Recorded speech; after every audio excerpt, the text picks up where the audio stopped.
আল্লাহ তাআলা নিজেই বলেছেন, আমি তাদেরই সাহায্য করি যারা নিজেকে সাহায্য করে। আসসালামু আলাইকুম রাহমাতুল্লাহ।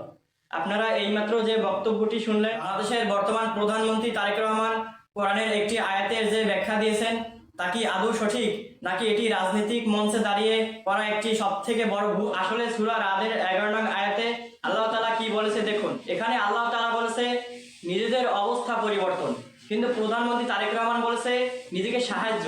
এটা কোরআনের এই আয়াতের একটি অপব্যাখ্যা। আল্লাহর কালামের শব্দ পরিবর্তন করা কি সাধারণ কোনো বিষয়? তার শাস্তি অত্যন্ত ভয়াবহ। কারো মন গড়া কথাকে আল্লাহ তাআলার বাণী হিসেবে চালিয়ে দিলে তার ঈমান যাবে কিনা আমি সে বিষয়ে ফতোয়া দিতে পারছি না, কারণ আমি মুফতি নই।